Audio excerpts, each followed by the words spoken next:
CM Siddaramaiah ನಂತರ ಬದಲಾವಣೆ ಅನಿವಾರ್ಯ ಅನ್ನೋದಾದ್ರೆ ಅದು ಸಚಿವ ಸತೀಶ್ ಜಾರಕಿಹೊಳಿ ಅವರ ಪಾಲಾಗಬೇಕು ಅನ್ನುವಂತಹ ಯತೀಂದ್ರ ಸಿದ್ದರಾಮಯ್ಯ ಅವರ ಮಾತಿಗೆ ಸಂಬಂಧಪಟ್ಟಂತೆ ಈಗ ಒಬ್ಬೊಬ್ಬರೇ ಡಿಕೆ ಬಣದಲ್ಲಿ ಗುರುತಿಸಿಕೊಂಡಿರುವಂತಹ ನಾಯಕರು ಮಾತಾಡ್ತಿದ್ದಾರೆ.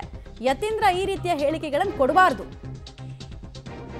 ಇದು ಒಂದು ರೀತಿಯ ಎಳಸು ಸ್ಟೇಟ್ಮೆಂಟ್ ಅಂತಿದ್ದಾರೆ.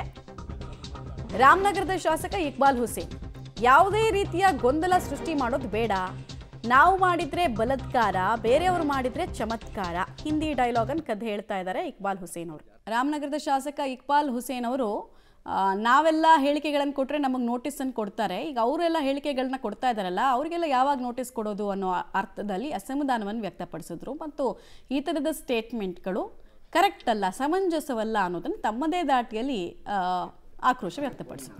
ಹಂಗೇನು ಹೇಳಿಲ್ಲ ಬಿಡಿ, ಹಂಗೆ ಹೇಳಿಲ್ಲ ಬಿಡಿ. ಸಿದ್ದರಾಮಯ್ಯನ ನಂತರ ಸರ್ ಆ ನಾಯಕತ್ವವನ್ನು ನಡೆಸ್ಕೊಳ್ಳುವಂತ ಅಂದ್ರೆ ಆ ಶಕ್ತಿ ಅದೇ ಅಂತ ಹೇಳಿದ್ದಾರೆ, ಶಕ್ತಿ ಅದೇ ಅಂತ ಹೇಳಿದ್ದಾರೆ. ಇದು ಯಾವ ರೀತಿ ಗೊಂದಲ ಸೃಷ್ಟಿ ಆಗ್ತಾ ಇಲ್ವಾ ಅಂತ ಹೇಳಿ ಸರ್ ನೀವು ಯಾವ ರೀತಿ ವಿಶ್ಲೇಷಣೆ ಮಾಡ್ತೀರಿ? ನೋಡಿ, ನನ್ನ ಮೌನನೇ ಅದಕ್ಕೆ ಉತ್ತರ. ನನ್ನ ಮೌನನೇ ಅದಕ್ಕೆ ಉತ್ತರ. ಪ್ರಾಯಶಃ ಡಾಕ್ಟರ್ ಯತೀಂದ್ರ ಅವರು ಈ ರೀತಿ ಹೇಳಿಕೆಗಳನ್ನು ಕೊಡಬೇಡ್ದು. ಒಂದು ದೊಡ್ಡ ಸ್ಥಾನದಲ್ಲಿ ತಾವೆಲ್ಲರೂ ಕೂಡ, ಒಂದು ದೊಡ್ಡ ಮಂಥನದಲ್ಲಿ ತಾವೆಲ್ಲರೂ ಕೂಡ ಇದ್ದೀರಿ. ತಾವಾಗಿ ತಾವು ಕೆಳಗಡೆ ಬೀಳೋದು ನಮಗೆಲ್ಲ ಇಷ್ಟ ಇಲ್ಲ. ಒಂದು ಗೌರವಿತವಾಗಿ ತಾವೆಲ್ಲರೂ ಕೂಡ ಹೇಳಿಕೆಯನ್ನು ಕೊಡೋ ಸಂದರ್ಭದಲ್ಲಿ ತಾವು ಹೇಳಬೇಕು. ಇದು ಒಂದು ರೀತಿ ಏನು ಹೇಳ್ತಾರೆ, ಎಳಸು ಅಂತ ಹೇಳ್ತಾರಲ್ಲ, ಆ ರೀತಿ ಸ್ಟೇಟ್ಮೆಂಟ್ ಇದು. ನಿಮ್ಮ ಮಾತಲ್ಲಿ ಬಲ್ಕೆ ಇರಲಿ, ನಿಮ್ಮ ಮಾತಲ್ಲಿ ಶಕ್ತಿ ಇರಲಿ. ಸೊ ನಮ್ಮಲ್ಲಿ ಗೊಂದಲ ಮಾಡೋಕ್ಕೆ ಹೋಗ್ಬೇಡಿ ದಯವಿಟ್ಟು. ನಮ್ಮ ನಾಯಕರಿದ್ದಾರೆ, ಮುಖ್ಯಮಂತ್ರಿ ಸಿದ್ದರಾಮಯ್ಯ ಸಾಹೇಬ್ರು ಇದ್ದಾರೆ, ತೀರ್ಮಾನ ತಗೊಳ್ತಾರೆ.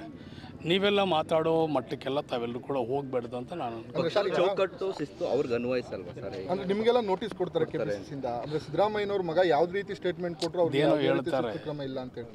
ನಾನು ಮಾಡಿದ್ರೆ ಬಲಾತ್ಕಾರ, ಬೇರೆಯವ್ರು ಮಾಡಿದ್ರೆ ಚಮತ್ಕಾರ ಅಂತ ಹೇಳ್ತಾರೆ.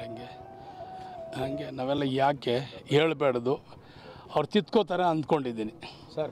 ಆ ಥರ ಏನಾರು ಈಗ ನವೆಂಬರ್ ಕ್ರಾಂತಿ ಆ ಥರದ್ದು ಏನಾರು ಆದರೆ ಇವ್ರು ಜಾರಕಿಹೊಳಿ ಅವರು ಹೇಳಿದ್ದಾರೆ ಕ್ಲೈಮ್ ಮಾಡ್ತೀವಿ ನಾವು ನಮ್ಮದನ್ನು ಅಂತ. ಗೊತ್ತಿಲ್ಲಪ್ಪ, ನಾನು ಇವತ್ತು ಕ್ಷೇತ್ರದ ಅಭಿವೃದ್ಧಿ ಕೆಲಸಗಳಿಗೆ ಬಂದಿದ್ದೀನಿ, ಸಾಕು. ಮಾಡ ಎಲ್ಲ ಮುಚ್ಕೊಂಡಿದೆ. ಪ್ರತಿನಿತ್ಯ ಹೋರಾಟ ಮಾಡುವಂತ ಪರಿಸ್ಥಿತಿ ನಿರ್ಮಾಣ ಇಲ್ಲ, ಫಿಲ್ಟ್ರ್ ಮಾಡಬೇಕ್ರಿ. ಏನೇ ನೀರಾಗಲಿ ಕಲ್ಮಶ. ಇವತ್ತು ಎಲ್ಲ ಕಡೆಯಿಂದ ಇವತ್ತು ನೀರೆಲ್ಲನೂ ಬೇರೆ ಕಡೆ ಡ್ರೈನೇಜ್ ನೀರು ಮತ್ತೊಂದೆಲ್ಲ ಸೇರುವಂಥದ್ದು ನೋಡಿಕೊಂಡು ಡೈರೆಕ್ಟಾಗಿ ನೀವು ಯಾರು ಕುಡಿಬೇಡಿ, ಅದನ್ನು ಫಿಲ್ಟ್ರ್ ಮಾಡಿ ಶುದ್ಧ ಮಾಡಿ ನೀರು ಕುಡೀರಿ ಅಂತ ಹೇಳ್ತಾ ಇದ್ದಾರೆ. ಅದೇನೇನು ತಪ್ಪೇನಿಲ್ಲ. ಅಂದರೆ ಸರ್ ಪ್ರತಿನಿತ್ಯ